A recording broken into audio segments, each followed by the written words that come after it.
I've sat across people who've done horrible things and you think you're going to have this monster in front of you. They're nothing special. Really? When you look at these folks, who do they typically target? Women and children. If you're such an apex predator, why are you picking on these populations? Interesting. Because they're easier to take down. I'm not picking somebody of equal capacity to me because I'm a coward. Evy Poumpouras is a security expert and former Secret Service agent who protected presidents and also worked as an interrogator. Agent Evy Poumpouras. No two people lie the same. The body leaks information. You shut up, you sit back, you ask questions, you let people talk. I get a good feel of you, and then I watch what you do with your body. I watch the shifts. Your intuition and your instincts, like that's a legitimate thing. You can call it whatever you want. I'm a very instrumental, rational thinking person, but at the same time, I feel people, and if it feels off, I'll either steer away from you, or if I have to work with you, I'm gonna be careful. You wanna make people feel connected to you. Now, it's not about making people like us, but it's about creating an environment in which people feel like they want to be around you. My goal is to build a relationship with you. So how can I do that?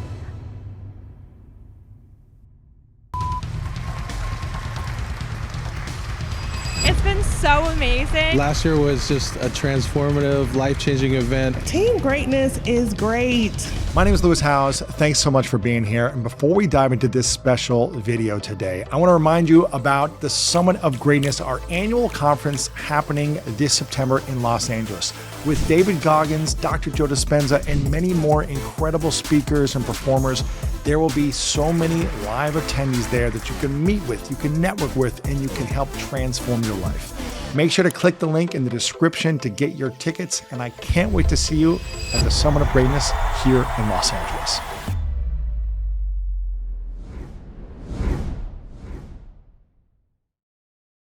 Hey, Lewis Howes here. I'm so glad that you're here. We have a powerful episode with Evy Poumpouras, a former Secret Service agent, and this one's all about how to protect your energy, how to claim your power back, and create boundaries within your life so people don't take advantage of you. I'm so excited about this. If it's your first time here, make sure to subscribe to the channel and leave a comment of your biggest takeaway below in the comments. And also, we have another episode with Evy that came out with over 1 million views. Check out that one after this interview. We'll have it linked in the description. You said 1 in 25 people have sociopathic tendencies or are sociopaths? So like you can have that tendency and not be a serial killer. Okay, yeah. yeah. You can be antisocial disorder or even narcissistic disorder. You can have those. Look, antisocial disorder, narcissistic disorder, again, I don't have my DSM-5 in front of me, but those are the two disorders that lack empathy. The problem with those is they're capable of causing you harm and not feeling bad. That's the issue. Lack of empathy here is the problem. Most people, when they cause you harm, afterward they'll feel bad. Whether it's physical harm or if they gossip about you. They'll apologize, how they feel remorse. Yes. Or maybe they won't apologize, but they will feel bad about it. With these disorders, they lack empathy. It means I don't feel bad. And that's where the red flag is, because I can cause you harm on a consistent basis and not feel bad. It doesn't mean you're going to go kill someone. No, it does not. Right. It doesn't. That's what you're saying. If anybody has this, it's okay. You're not a killer. No, but I mean, there's a degree there. Look, there's other things that get laced into people who could become serial killers.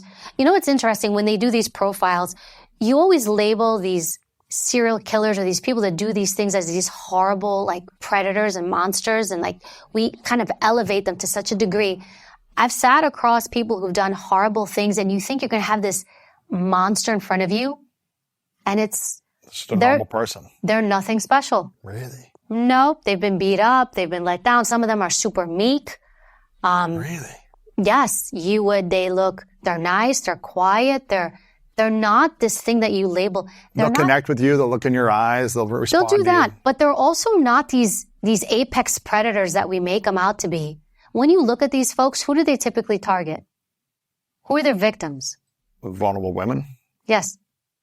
Women and children. The number one population that gets victimized the most are children because they're the most helpless, then women, then elderly. Wow. So if you're such an apex predator, why are you picking on these populations? Interesting. Because they're easier to take down. Less conflict.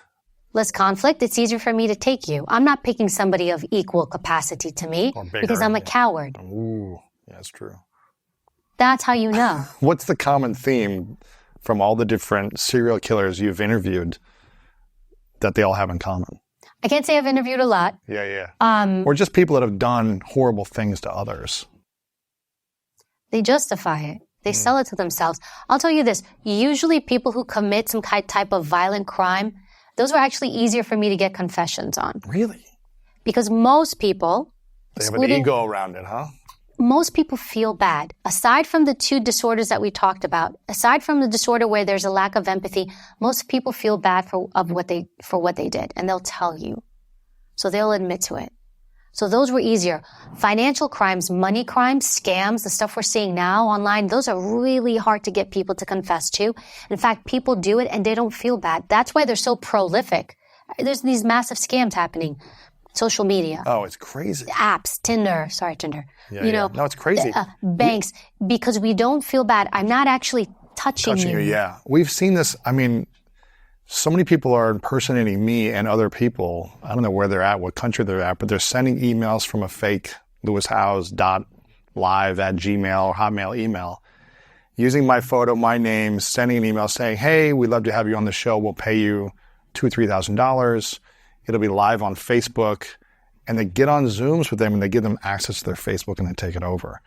And this has happened multiple times. And it's like, every time we try to shut it down, they just create a new email and they're just spamming everyone, I guess. And they're not interacting with them in person, right? It's like, it's digital. I don't feel bad. They feel less remorse. Right? A lot of times they're done from overseas. So that's another problem. They're done in other countries. And there'll be countries where there's, I don't want to say what country specifically. Sure. I don't want to target a specific country, but there's certain countries. There's one predominantly in Africa that's very notorious for this, where they're so struggling financially in their third world country that they look at it like, look, I know what I'm doing is not great, but who am I really hurting? It's like $1,000. They have money, it's nothing. Yeah, they do this to elderly too. A lot of elderly are getting scammed. So elderly people get scammed the most when it comes to money because it is known by people who commit fraud that at that point they've got some money saved, they're collecting some kind of retirement, they have a pension. So what they'll do is they'll target them for, hey, we'll invest your money, or hey, buy this life insurance, hey, we'll protect your money. They get scammed financially. I had quite a few of those scams. I remember one woman, she got defrauded. She was part of a bigger case. It's actually very hard to prosecute these cases on a federal level. Sometimes I'd have cases where I had scams, but the dollar amount wasn't high enough for a U.S. attorney to take. And so I would have to fight. They'd say, find me more victims. But I'm like, I got the guy. Here he is with I got a nice bow on this case and everything. The dollar amount's too low. But I remember one woman we found, she was part of a collective group that had been defrauded. She was elderly. We found the person. He was charged criminally.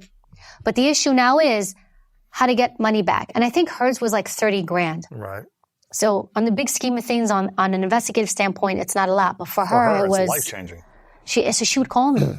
Can you help me get my money? Can you help me get my money? They found them guilty. Who's going to give me my money? And I listened to her and I'm like, ma'am, your money's gone. Gone. This guy, and you'd seize assets, you'd seize cars. But didn't matter. One, that's devalued. Two, they blow that money on dinners out. One guy was doing $5,000 dinners with like clients. Where are you going to get that money back? No. Or they're going on vacation. And so people are left with, you'll get justice in that person gets charged criminally. But once they're in prison, where are you going to get your money? Your money's gone. In your book, Becoming Bulletproof. I like the shout out. Thank you. You of course, you have a chapter that says everybody lies. And you talk about these 4 red flags. I think there's 4 main red flags on everybody lies. On how to spot why people lie, how people lie, and these kind of red flags. And you also say don't take it personally when someone does lie. But I'm curious, can you share these main red flags of why people lie? So there are a lot of different red flags to why people lie. First, the 3 dominant ways people lie is they'll lie completely. I'll just make up something from beginning to end. It's a lie. Second way we lie is truth mixed with lie. So it's truth lies, truth lies. The predominant way people lie, I lie by omission. I just They don't don't tell say you. it. So I don't feel bad. That's where guilt comes in. I don't feel guilty. You didn't ask me, so I'm not going to tell you. The problem with that is you leave it out, but sometimes it changes the whole context of the story. So that's one. So that's when I say everybody lies. And look, it can be a lie of you and I see each other. Hey, Lewis, how are you? Oh, I'm so good. How are you? Evy, I'm so happy to see you. Maybe you're not happy to see me because the last time I completely dominated the conversation and you're just like, Evy, shut up. Maybe, but you're like, Evy, so good to have you. That's a nice lie, right? But it's still a lie. So we do that from time to time to spare people's feelings for so many different reasons. Now, as far as trying to detect deception, right? How do you know somebody's deceiving you? Again, it goes back to behavior. You want to look at the behavior. So I'm going to pay attention to that person, to what their normal baseline is. So when I sit across from you, I'm going to look at you. How do you sit? Your posture, your demeanor. So I'm going to use you as my example. The predominant interview, you sit back, you're relaxed, you're like this. Let's say I ask you a question about something you're uncomfortable with. I shift, or I'm like, so let's say I say to you, hey, how are you and your wife doing? And let's say you had a big blowout this morning, right? And you do something as simple as, oh, that's pause for me to say, why did he just do that? We've talked about all these different things to include serial killers. And the whole time Lewis is sitting back like this. This is his posture. The moment I ask him about his wife. So when you see these behaviors, the goal is to be curious. No two people lie the same. So there's stuff out there that's like if they scratch their nose, if they wiggle their toe, all that stuff is nonsense. Right. Because we're so diverse and so complex as individuals, we're all going to do different things. And so I just sit, and you can do this within a minute. You speak to a person. That's why you shut up. You sit back. You ask questions. You let people talk. I get a good feel of you, a reading on you, and then I watch what you do with your body. I watch the shifts. I watch what happens, your mannerisms. Now, you brought up eye contact. Here's the thing with eye contact. Eye contact does not mean I can lock eyes with you and still lie. Everybody can do it. They may feel bad, but we all know intuitively we should look at people, and especially if we're going to lie, we do. even No, more. I'm absolutely not. I was not there. So you can't really rely on that. So eye contact is not the best cue. Not for everybody. It could be good for some people. Now, for my daughter, she's what, 18 months, we said, right? When she does something bad and I try to make eye contact with her, I'm like, did you take this? Because now she's starting to understand. Do you know what this kid does? Like, she won't look at me. I'm like, and I'll turn her and she's like, Really? because she doesn't want to make eye contact with me. Because she doesn't want to lie. She knows she did something wrong. She's shameful. She's shameful, but she's also being deceptive. She's like, I'm being interrogated. This lady's grilling me. I'm giving up nothing. But that's her thing. She won't look at me. So everyone's got their tell. So I will tell you this, leave people alone. So if somebody isn't looking at you, parents, if you're a kid or someone's not looking at you, and don't teach your kids, look at me when I talk to you. Look at me. You can use that, but if you know someone's lying to you, don't do that, because if somebody breaks eye contact when they lie to you, it means their tell is, you've noticed, that they break eye contact when they lie to me. So why would you introduce like, hey, look at me when I'm talking to you? Maybe when they're breaking eye contact, that's their tell. So I know how to read my daughter now. When she feels bad, she's done something wrong, she breaks eye contact. She doesn't look at you. No, I'm not going to teach her to be a better liar. Look at me. You know it's bad to tell mommy lies, right? Look at mommy when she's talking to you. I'm teaching her how to be a better liar. Those are little things. Or Why? Because if she looked at you because I'm and teaching lied. her, look at me when you lie. Oh, interesting. Look at mommy when you lie. Yeah. But if I know her tell is she breaks eye contact when she's going to do something bad or tell a lie, why would I do that? Leave people alone. And not just with the child. I just think in general with people. Or you ever speak to someone and you're having a really serious conversation, they start laughing at you or they're smiling. And you say, what? Don't laugh. This isn't funny. I'm talking to you. This is a serious conversation. They don't know they're doing that. They're laughing because they're stressed out. The body leaks information. Remember I said, look at the behavior? So when the body feels stress and when we're lying or in certain situations, our body wants to leak out that stress and we don't know how to do it. Yeah. And everybody's body does it differently.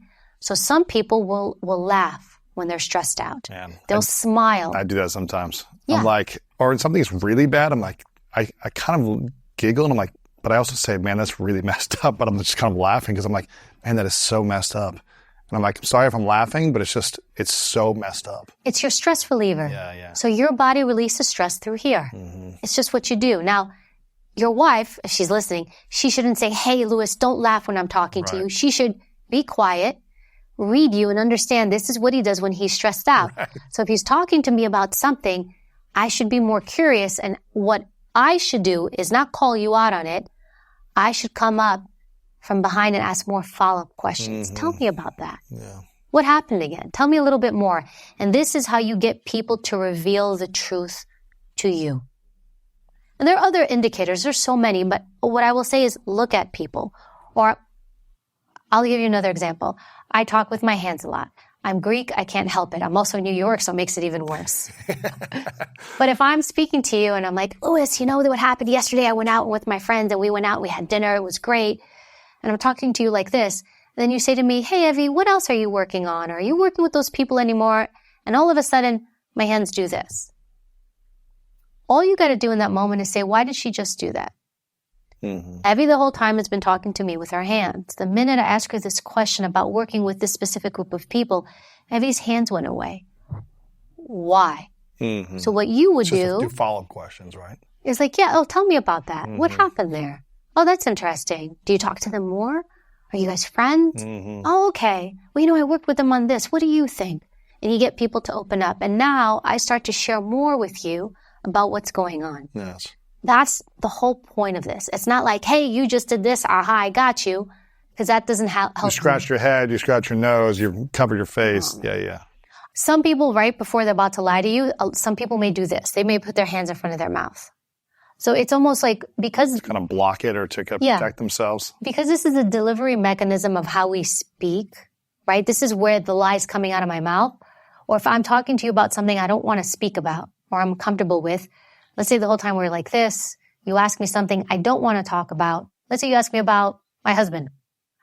We're fine. Sorry, babe, we're good. But we had a fight. I don't want to talk about it. And you ask me about him and I do this. Well, he's all right. Yeah. If I haven't done it before, all you would do in that moment is, why did she just do that? Or maybe you don't want to follow up, but you pay attention. Take note of it, yeah.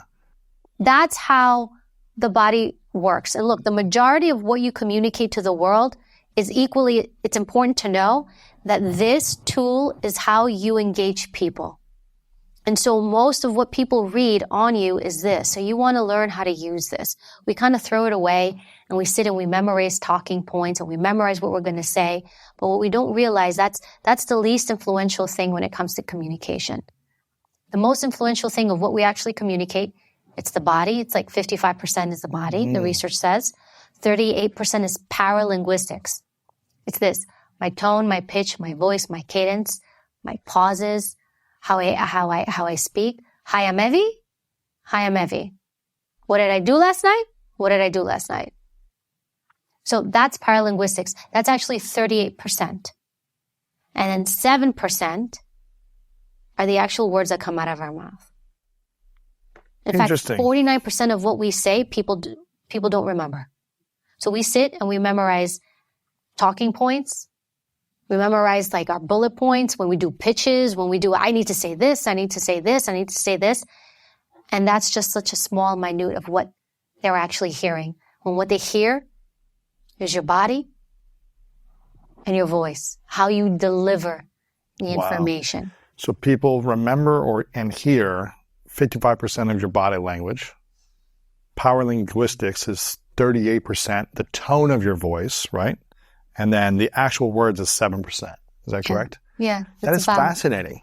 And it's kind of like, gosh, who was the quote? Maya Angelou, I think she said, people won't remember what you said, but they'll remember the way you made them feel, right? Yes. And it's, I don't remember. I have a mentor of mine that 30 years ago, I heard him give a speech on stage at a school. And he's still a mentor and a friend of mine today.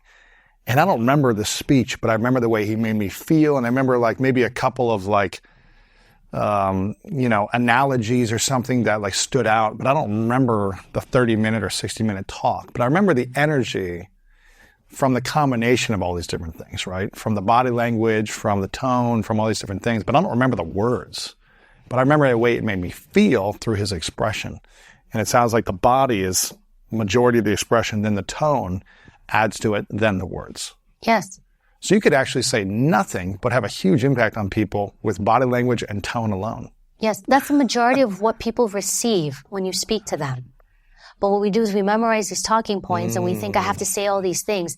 The other thing is too, you don't have to say all of it. Give them your greatest hits. We think more is good. No, more is just more. And then people just you lose them. Give them the highlights. Give them the highlight reel. Then later you'll give them more if you need to. But even like when I do the news, I'm going to talk about, as I said earlier, this on NBC, we're going to do why there's so many. The question is, Evy, why are there so many school shootings on campuses right now? Or so much violence on campuses? I could come up with like 10 talking points as to why. But I can't. Here's three. Here are my greatest hits. Because the segments are 3 minutes because people lose attention. We're trying to keep people's attention span, which is even harder today than it's ever been. And so that's why you have to bring all of you into it to connect. Even with Zooms, you ever watch a Zoom or you've been on Zoom, everyone looks like they're falling asleep or like they're dead? Because they're not, in real life, they don't look that off, but actually the camera takes a lot of energy away. Interesting. I learned that too when I began doing the news. Or like when you're on air, to like give more because otherwise you fall flat. More energy. Yes. More expression, yeah. So you want to make people feel connected to you. People remember how you make them feel. They won't remember anything you say, but they'll remember, I like Lewis. I like being around him. I felt good when I was with Lewis. In fact, I felt so good, I trusted Lewis. And when people trust you, Lewis, you know what happens to their body? The body releases oxytocin. Wow. And oxytocin does what? It's the hormone that makes us feel good. It makes us feel bonds. It helps us build relationship bonds with people. So I feel good around Lewis. I trust Lewis. That feeling is oxytocin in my body, biologically increasing. That goes up. I have that oxytocin increase. Then I feel even better around you. And I give you more trust. Then my oxytocin goes up even more. And on this cycle goes. Wow. That's why it's how we make people feel. Now, it's not about making people like us. That's a whole other avenue, and should not be your goal. But it's about creating an environment in which people feel like they want to be around you. That's interesting. I mean, I've heard this, I don't know how many times when I got into the business world that, you know, the phrase is people do business with those they know, like, and trust. Right? Mm-hmm. Know, like, and trust is kind of the phrase in business. And I think it's like get into relationships with people they know, like, and trust, all these different things. So if you're at a networking event or a business conference or some type of meet and greet and you're meeting someone for the first time that you would like to potentially work with in the future, do business with, be in some type of a relationship with, what would you say are a few things that someone can do in the first 5 minutes of meeting someone to create an environment of know, like, and trust in those first few minutes? Okay. None of that. Okay. None of that. Here's the problem with that. It's like a strategy, right? It's a strategy, a technique. Uh-huh. And do you like it when people use techniques on you? No, absolutely not. No. Do you like it when people use tricks on you? No. So why would you do that to somebody else? And you want to build a genuine connection with 100%. them. Well, how should someone build a genuine connection? One, you're going to get rid of that, and especially this whole like thing, because I'm not focused on you. I'm focused on getting you to like me. What's my mission? My goal is to build a relationship with you. So how can I do that? How about I'm respectful? Mm-hmm. How about I'm professional? How about I'm warm? I'm approachable. I'm welcoming. I have empathy. How about I give you that, and then organically, Lewis, you will like me. Instead of me being like, I need Lewis to like me, because now I'm going down the crazy train of I need to get him to like me. I need to get him to like me. And that's a massive distraction. Mm-hmm. And you're trying to manipulate someone to get them to like you. And here's the thing, you can do all the things right, and people may still not like you. Yeah, something's off there. Yeah. You have to be okay with that. Yes. I'm not for everyone, and that's okay. And I think it goes back to your earlier point of identity versus instrumental. And if we're going into a relationship thinking of what can I get out of this? Yes. What can I do to make you like me? Where am I? Yeah. I'm identity. Yes. Me. I just care about me. Yes. I care about how I feel, and I need to feel that you like me rather than I just met this man. He seems like he's got his head on right. Mm-hmm. He's someone I'd like to do business with. How about I shut up, I listen, I build a genuine connection, I ask him about himself, I show him respect, I'm professional, I'm warm, especially in professional settings.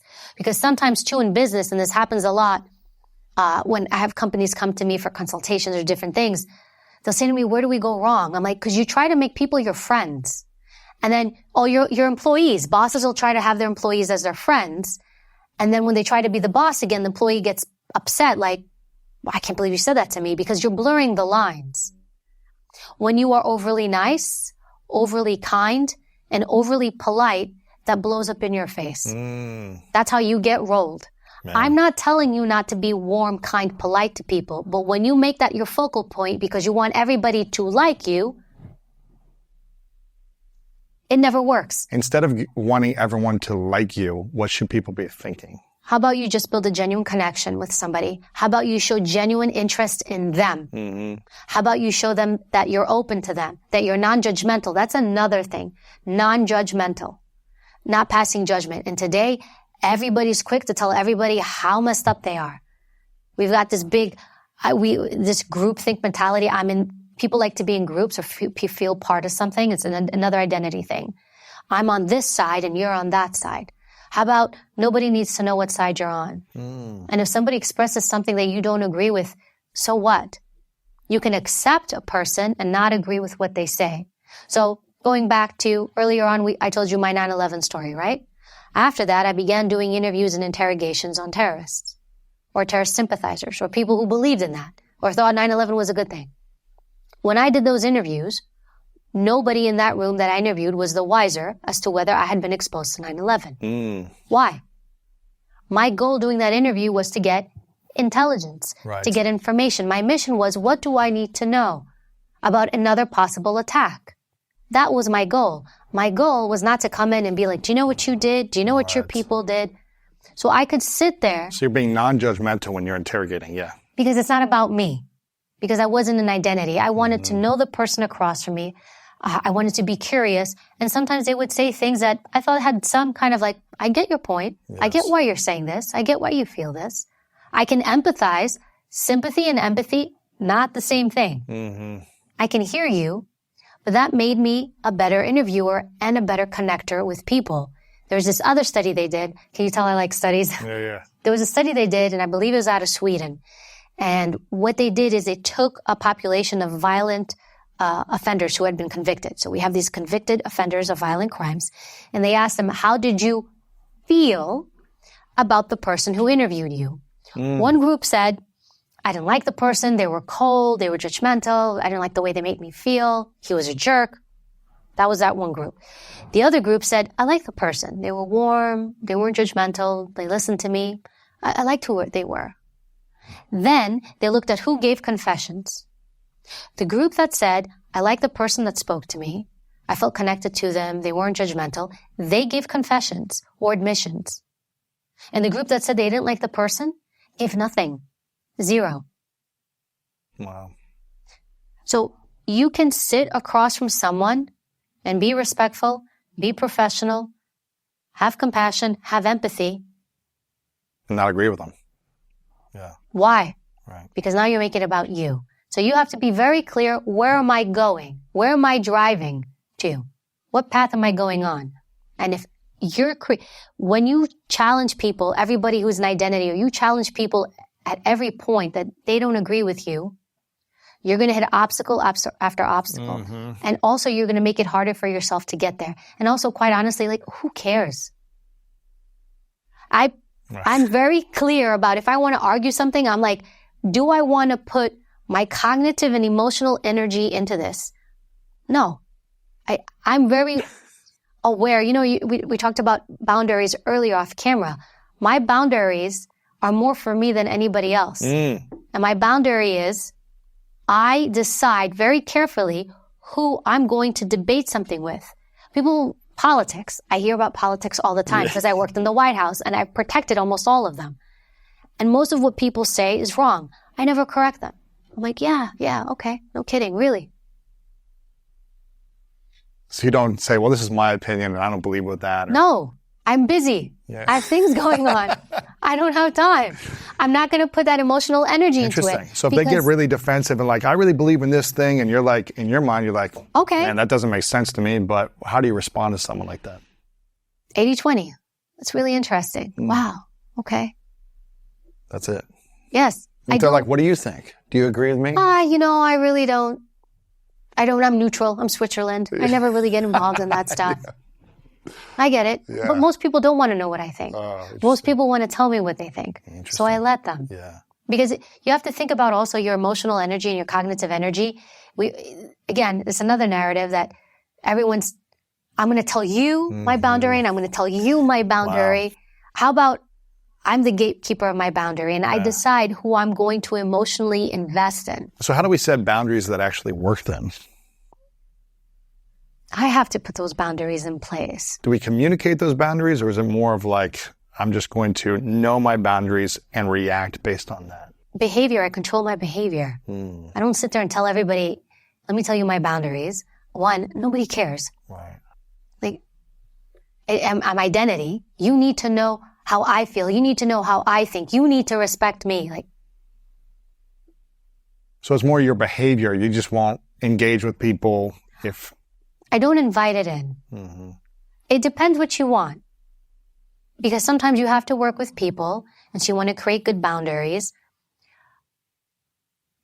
I'll give you this example. So when I was in my service, my previous job, it was 90% male, right? So there was always a thing where I wanted to be part of the group because I did. But I also understood I needed to be mindful and careful because I didn't want boundaries being crossed. So how do you do that? I did certain things. When they go out drinking, because we would travel a lot, I wouldn't go. If they'd go out as a group, I would be like, are we going to eat or are we going to go hang out? If we're going to go hang out, I'm not going. I wouldn't go. Although maybe I wanted to go, I understood I had to navigate those boundaries because the moment I did that, something could get lost there. And I knew this was a population of people I wanted to work with and I wanted to have respect. So I needed to manage that well. So you have to find those boundaries, but you show people your boundaries. I show you where I begin and where I end. I show you what I'm willing to take and what I'm not willing to take. Mm-hmm. I got this piece of advice. Well, somebody shared this with me. John Franchi, I can give him a shout out. Former CIA chief of station. Massively smart guy. I was interviewing him and we were talking and he said, and he was a manager of a lot of people. And he said, I'll tell you what. He's like, it's easier from the get-go to have good boundaries with people. And then you can kind of diminish them rather than try to be everybody's friend and then put in those boundaries. Interesting. Yeah, it's true. He's like, first you put the boundaries in and then you build the warmth. And he's like, they're not my friends. Because the minute I treat them like my friends, now I'm going to have a hard time telling them what to do because I'm their boss. Interesting. And then people are confused. But you were at the bar with me having a beer the other night and now you're telling me what to do? You're telling me my assignment's going to be midnight shift for a week in Kazakhstan, staring at a wall? Why would you do that? We just had beers. I thought you were my friend. So start with boundaries first and then extend them the more you get in a relationship with someone. Just keep those boundaries and create warmth. The research actually comes from Susan Fisk and Chris Malone. They did a research study on high achievers, people that are very successful. And they were trying to find out what characteristic these high achievers and successful people have. And warmth was one of them. Being warm. Wow. Not being liked. Warm. But just showing I'm open, I'm approachable, I'm accessible, you can talk to me. But it seems like a lot of people want respect in life, whether it be in the workplace or in relationships or with friends or family. They want respect. But I've heard you talk about, we should stop chasing respect and we should start prioritizing something else. Why do you think we shouldn't be chasing respect. Because I'm chasing respect, and I'm not. What's my goal in this interaction? Is my goal to make you respect me? Or is my goal to have a good interview with you? I'll show you respect. I'll show you compassion. I'll show you listening. I'll give you my all for this interview. And that's my focus. And with that, I hope I get respect. So I'm here 3 times. So I'm thinking I'm doing okay. But if my goal is I need to make Louis respect me, now I'm distracted from what I'm trying to do. I'm focused on you and trying to get into your head. And maybe, Louis, I do all these things. Are you guaranteed respect? No. So now I'm distracted and I'm focused on making you respect me. Respect is wonderful. It's a great thing to have, but you're not always going to get it. And being okay that when you don't get it, if you can check those boxes off in your head, I did this, I did this, I did this, I did this. And then at that point, you're like, it's not me. But you're going to sit and try to figure out what's going on in everybody's mind, to figure out what's happening up here. And then getting emotionally upset because this person doesn't respect you. Now, if it's a serious relationship, one that's an intimate relationship or even a supervisor, then you have to ask yourself, you have to be honest and be like, this isn't working. I'm trying to make somebody be something. And how narcissistic is it of me to think I'm going to make you be a certain way towards me? You're your own governor. Now I think I'm going to pull those puppet strings and get you to, right? Right. Then at that point, you take power back and say, okay, I'm in an environment where I don't want to be here anymore. I'm not happy with this person. They're not changing, clearly. What do I do? And now it's like, maybe I need to put my resume out there. I take power back and change the narrative of my story instead of saying, I'm screwed. I'm working for this person. It will never change. You have self-respect by leaving the situation or the environment and creating a boundary, I guess, by your behavior and your actions. Well, I'm also going back to being problem solving. I'm Instrumental versus... Yes, I'm going into that solution mindset. Okay, what am I dealing with here? I have this, and I have this, I have this. I've exhausted everything I can with this person. Nothing is changing. It is not healthy for me. Yes. Right? So if I've done all these things, I'm competent in my job, I show up on time, I do what I say I'm going to do, I'm going to follow through, I'm warm, I'm approachable, I'm respectful, I'm professional. If I am doing all these things and it is still not giving me respect, then now I have to make choices to change that. Instead of being at the mercy of this other person's chaos or whatever else, God only knows what's going on up there. If you find yourself saying, I would never do that, hit the brakes. You're not thinking right.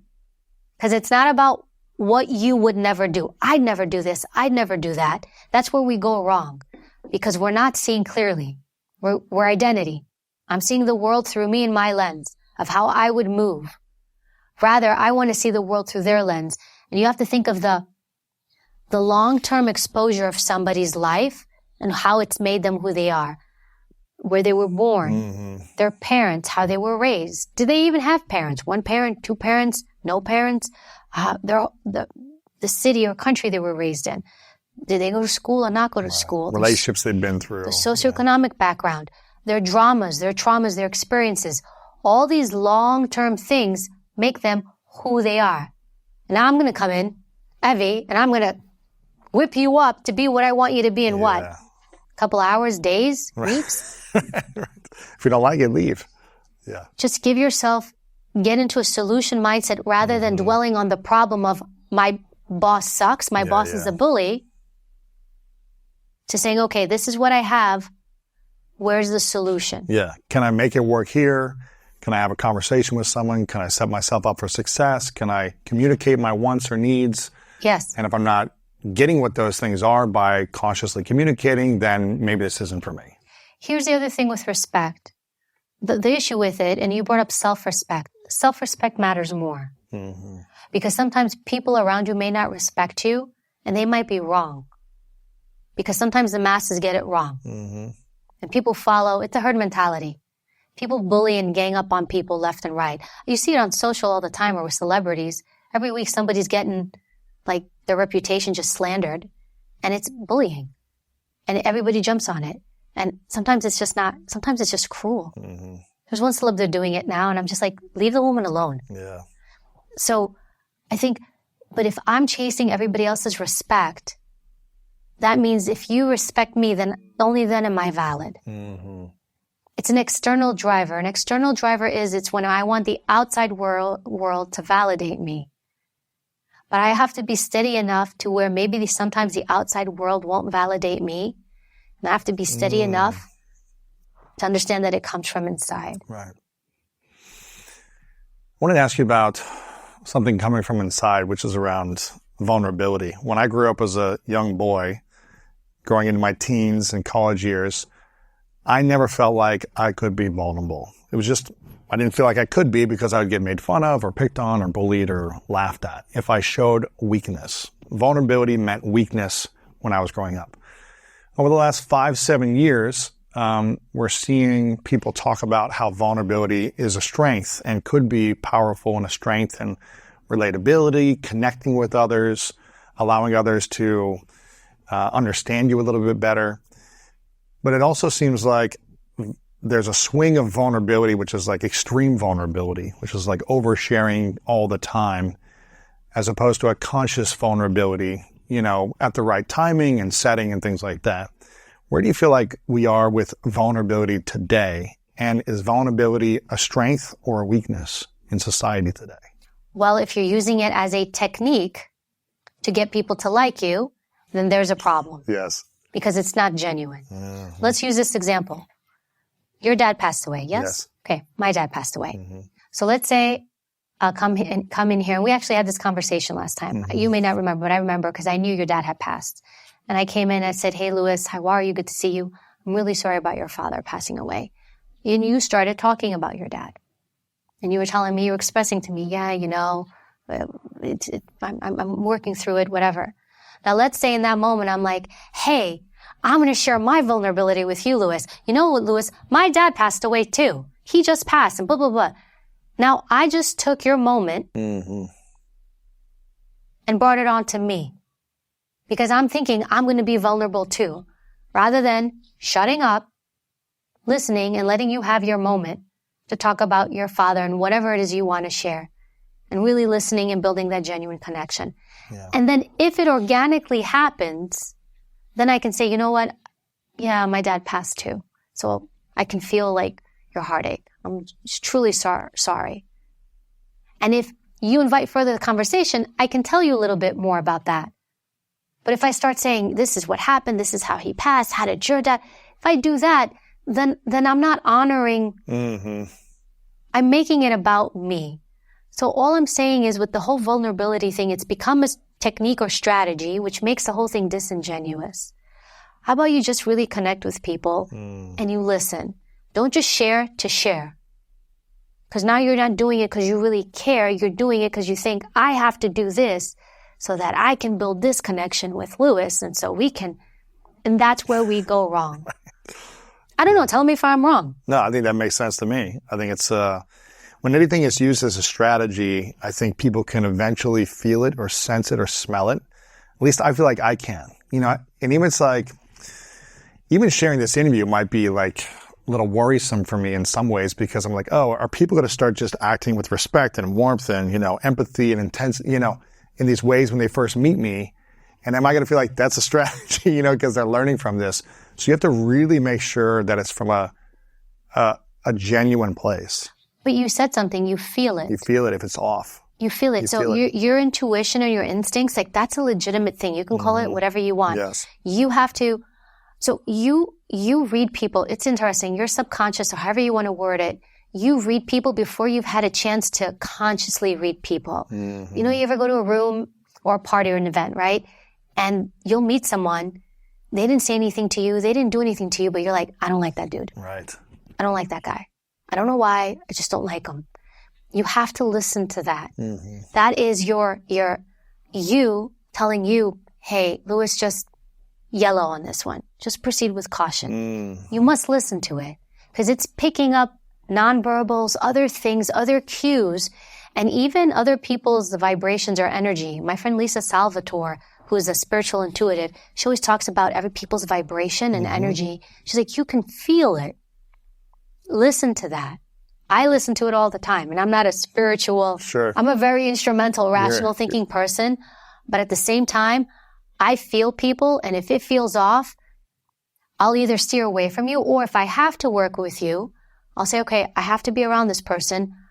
I'm going to be careful. I'm going to create my boundaries without them knowing it. I'm just going to keep my distance. Boundaries work when the other person doesn't know you're doing it. It's for you. Yes. Yeah. What is it you think that is in someone when we meet them at an event or someone's partner or whatever it might be, that we feel like something is off inside of them? You know, maybe we didn't even hear them say anything. Maybe we did. But within the first few minutes, we just feel like something is off with that person. What do you think that is off about them? Is it their energetic vibration? Is out of alignment with, you know, moral code in society? Is it they have an intention? You feel like they don't pay attention to people. They're looking around the room. They're more interested in who the best person here is as opposed to who's in front of them. What is it that energy that is off that we're reading? I think it's all those things.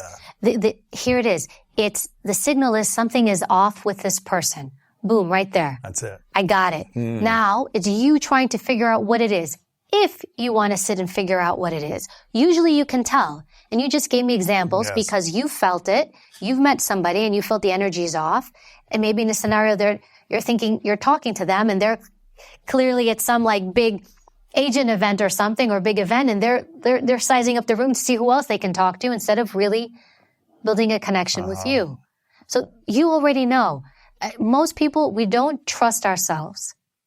And this is where respect comes in and trust comes in. How about you trust yourself? We're so focused on the outside world. Trust comes within. So if it feels off, trust yourself that I feel off for a reason and pay attention. They're going to show you what it is. Mm-hmm. Yeah. They're going to show you what it is. There's a saying from Greek mythology. It was from Odysseus. And he said, don't listen to your opponent. Look at them. It will tell you everything. Just sit back and watch the behavior. I can't tell you how many people I come across, and not that they've done anything, but I'm like, no. Really? Sure. It doesn't mean they're bad. It doesn't mean they're a narcissist. It doesn't mean it means they're not for me. And it also means like, look, I'm trying to align myself to be a certain way. And you and I were speaking about that earlier, that you're trying to find people and environments to be in alignment in where you're going. Yes. And I do the same thing. And so I try to feel, is this person aligned with wherever I'm going? Because if they're not aligned with me and I'm trying to go this way, when I bring in that misaligned person, what are they going to do? And then I get pissed at them. Right. Right. If you're meeting someone, every Should time... I just come with you to these parties? Yeah, tell me, what do you think? But you've always been, you've always been put together. Your body language, your physical appearance, what you're wearing, like you've always been put together when I've seen you. I'm not saying that's the way you are all the time, 24/7, but when you show up, I'm assuming when you were working in the Secret Service, you were showing up in a professional setting with the way you appeared. In what ways do you think our physical appearance impacts our ability to enroll people in our vision in life, in what we want to create, in partnerships and opportunities, the way we physically healthy look or don't look, the clothes we're wearing, the makeup, the hair position, everything. How much does our physical package impact our ability to enroll people in our life and our vision? It impacts a lot. Really? And a lot of people don't like it because it's like, we want to know what's inside. But when people don't know what's inside and all they have to judge you by is what they see on the outside, it's going to create an impact and an impression. Wow. So I will tell you this unequivocally. It was drilled in us in the U.S. Secret Service that our appearance mattered. So for example, watch next time you see the president. Every agent's wearing a dark suit. It was either there was it was a rule. It wasn't it was an informal policy. Dark suits, dark gray, navy, black. You're not going to see anybody in You couldn't wear that, huh? No, I could not. Why couldn't you wear white? Because it's what it's projecting. What's this white doesn't projecting? project lethality. It like doesn't. Spiritual warmth, This is like, hey, on the Lou's House podcast, I've got my mug. Yeah. Let's talk about warmth here and We're at the connecting with Hamptons, hanging people. out. Yeah. Hey, I'm in LA. No. This doesn't project that. But if I wore my black suit, if I wore my dress shirt, again, even the guys, you'll see them either in a white shirt or a light blue shirt, because it's what that image projects. Dark colors project.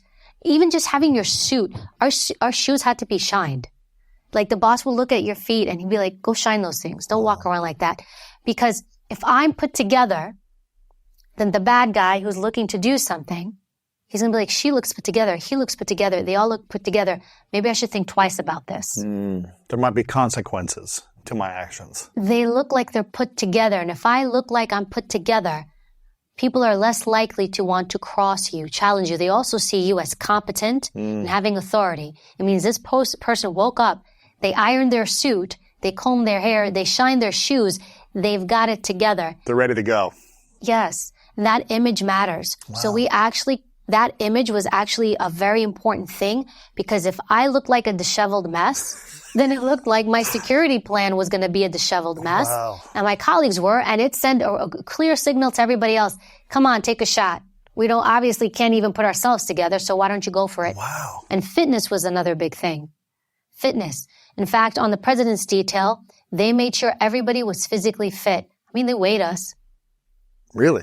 Like on a monthly basis or what? Every 3 months. They weigh you. It was weight, and again, it wasn't done for like the visual part. It was weight, flexibility, how fast you could run, how many pull-ups you could do, your push-ups. There was like certain things you had to do within a window. Every 3 months you had to take this test. Is body composition something that matters when you're trying to influence credibility, authority, trust? What do you mean by that? I mean, if I'm, I guess, 100 pounds obese, right, overweight and obese, and my body composition is not broad shoulders, tapered waist, athletic build versus massive belly, slumped over shoulders, is my credibility impacted in my body composition? So in that job, yes, it would be. Because in that specific job, because you have to be physically fit, it's also someone's looking to potentially attack or harm someone you protect, or you're doing a search warrant, arrest warrant, people size you up, and they're looking like, I think I could take him. I think I could take her. Well, he looks like he can't run. So in that space, yes, it mattered. Now, in other spaces, it may not. I think in the end, you have to be good with you, and you have to be healthy with you. So that's what matters. And if you don't feel healthy and you don't feel right, listen to what your body's telling you. Take care of it. But I will say that physical fitness and even mental harmony and emotional, it all goes together. There's kind of like this separation with your mind can be healthy, but your body doesn't have to be. That's out of alignment then, right? It is out of alignment. So it's not about not accepting people as they are. I don't think that's right, because obviously health issues and people's stuff comes into play. But your health and well-being matter. It all has to be in alignment. So I guess what I would say is take care of yourself. Love yourself and respect yourself. And some of that is, what is your body composition, and are you okay with it? Are you genuinely okay with it? And if you're not genuinely okay with it, then that's all right. And you could say, okay, what alternative changes do I need to make? Or can I make them? It's not an easy thing. This goes back to the first thing you asked me. You said, what did you learn in the Secret Service? The top 3 things. And the one thing I learned was the people around me impact me. So I learned to respect and work out and take care of my body because everybody around me did it. It was guaranteed. In fact, they would work it into our schedule. It was mandatory for you to work out on the job. I love that. It was mandatory. There was a gym. The first thing when 9/11, when we lost our offices, the whole building collapsed. We lost our U.S. Secret Service New York field office. When they went and found a new office for us, they moved it to Brooklyn. One of the first things the guys did is like, where's the gym going to go? Wow. Because it was such a way of life. It was such a culture, because it was understood that our bodies had to be in peak performance, always. So I do think it matters, and I do think it sends a message to the world to a certain degree, depending on what you do. How do you take care of your physical appearance without the worry or fear or insecurity of, I'm too put together and I have too many nice things on that I might be judged for the designer stuff I'm wearing or the jewelry or the nice watch or the gold necklace versus I'm too basic and just a black t-shirt and, sweatpants isn't the right thing either. Like, how do we learn to navigate physical appearance for that ultimate trust and credibility? Dude, I'm laughing now because they did this in the Secret Service. They would tell us how to dress. Really? So we'd have an event. They'd say, okay, this is business attire. So you knew the dark suits were coming out, white shirt or light blue shirt. Make sure you bring your sunglasses because you might be standing out. The sunglasses were so that people don't know where you're looking and obviously for the sun. But if it was knee casual was khaki pants, polo shirts. Like you knew they were like, there was no mistakes. You needed to know how to dress. They wanted you, but you dress for the occasion. I'm not rolling into the White House or to stand post in this outfit. There's no way. They'd be like, you need to go home. And I would get sent home. Wow. So you dress for where you're going. I guess. Why is that important though in society to dress for the occasion? It depends. In the service, it mattered because one, that's the rules. Yeah. It's the rules, but also I can't show up in this suit and stand next to the President of the United States because now everyone's distracted by what I'm wearing versus I need to blend into the background. Not only do I need to exude strength, don't mess with me. And if I'm wearing a bright pink suit, it's like, I don't know if I'm doing that. There's nothing wrong with pink, but how do we implement that lesson into, I guess, our daily lives? Yeah, the daily lives and professional settings or social settings that aren't rule-based with Secret Service. To also, again, not as a strategy, but more of like, I just want to put my best foot forward and my best potential self forward in every setting to have the most harmonious life possible and create the most opportunities naturally and organically for me. You know what? I'll put it this way. If you show up in sweatpants, you're going to attract other people who wear sweatpants. Mm-hmm. If you show up in a suit, you're going to attract other people who wear suits. Mm-hmm. If you show up in your pajama pants, you're going to do the same thing. I'm a college professor. I've seen students show up and I'm like, are those pajama pants she's wearing today? And sure enough. So you couldn't get up and put a pair of pants on and comb your hair to come to class. I don't care. Non-judgment here. Yeah. I don't care. I tell my students, everybody she's welcome here. But you're sending a signal. Well, what signal are you sending to everybody around you? The other guy wearing pajamas, he's going to come up and he's more than likely to say hi to you. So what is his headspace in? Who are you attracting? Right? That's what you're going to attract. The guy in the suit or gal in the suit or whoever's polished is less than likely going to sit and talk to you because there's nothing in common there. Mm-hmm. That's how you have to navigate it. Some people may be like, I don't care. Power to you. But it's what are you trying to attract? But if you're rolling in sweatpants all the time and you're kind of scratching your head going, what's going on? Look at those things. I think it matters how we show up. I know, look, my daughter could grow up and be like, Mom, stop telling me what to do. But I don't think I want to buy that kid a pair of sweatpants. I don't want her wearing sweatpants when she goes out into the world. What about at home? When she's watching That's okay. I've got him at home too. But, just, you have to care. Interesting. I guess if I show I care about myself, then it means I took time to take care of myself, to put myself together, to walk out of the house, to show myself to the world. And I'm not saying every time I'm like glammed up and this and that. I'm a human being. There's days where I want to dress down. There's days when my husband's like, somebody might recognize you. You sure you don't want to tidy it up a bit? But, I'm like, hey, I'm just going to Starbucks. Who's good to see me? Or I'm going to Dunkin'.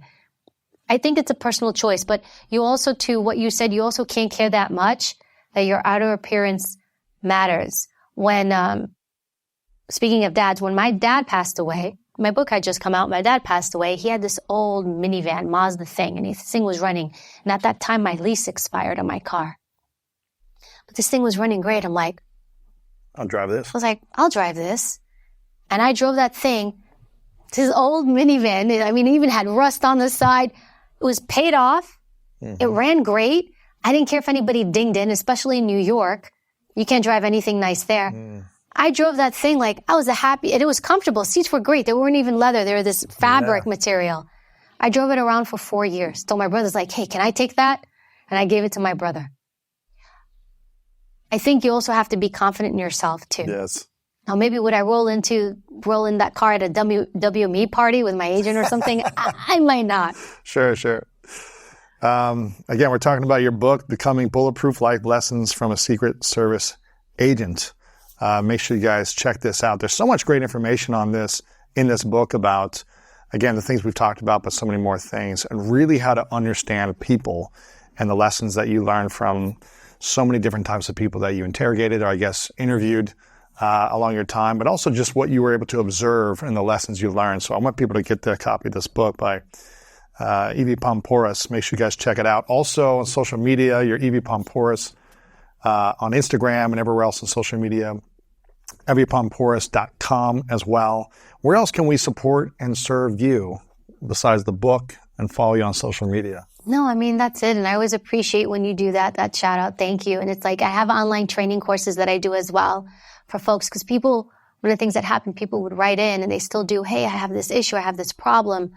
How do I handle it? And so I design like live courses where we cover certain themes, and it gives people a little bit more, I call it beyond bulletproof because it's beyond the book. And it gives people a little bit more, and I never thought I'd do a course like that, but it gives people a little bit more info on how to kind of navigate certain things. But I appreciate always that you do that. Yeah, of course. Where can they go to check that out? Just go to my website, www.evypoumpouras.com or beyondbulletproof.net. There you go. I love it. A couple final questions for you. I asked you these before, but I'm curious if it's changed. This one's called the 3 truths. I don't know if you remember this question. You probably don't remember the answers, but I suck at these, by the way, but go ahead. It's all good. Imagine it's the last day on Earth, many years away. You get to live as long as you want, and you get to create and accomplish everything you dream of. But for whatever reason, it's the last day on Earth for you, and you have to take all of your work with you. So the book is gone, the course is gone, anything you create from here on out, this interview, gone. Hypothetical. But on the last day, you get to leave behind 3 lessons to the world. I call it 3 truths. What would those 3 truths be for you that you would share with the world? That's all we have to remember you by.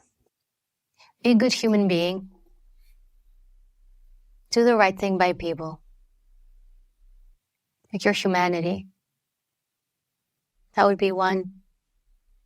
You don't know everything. You're not that special. You're just part of the whole thing. We should all be humble and just be part of the world, but not try to dominate it. And I think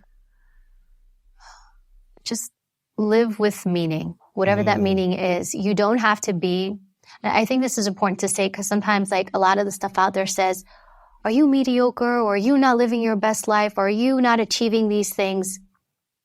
And sometimes living a simple life doesn't mean you're not achieving. Sometimes being a person who stays home to raise a child doesn't mean you're not a high achiever. You just made a whole human being. Yeah. That's pretty significant. So just whatever you're doing, put your heart in it, because that's what stays behind. The book, all this other stuff doesn't go. Yeah. Podcasts won't go. None of this will go. Yeah. It's just, what feeling are you leaving in the world? Maybe how's your legacy? How will people feel about you? That's beautiful. When they show up at your funeral. That's beautiful. Yeah.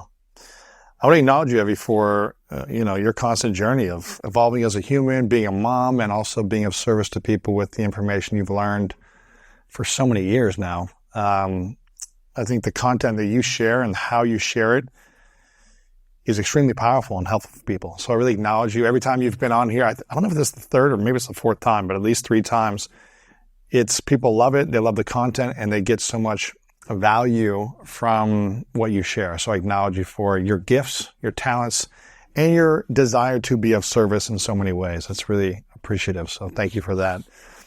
Final question is, what's your definition of greatness? Just try to be a good person. And not make everything about me.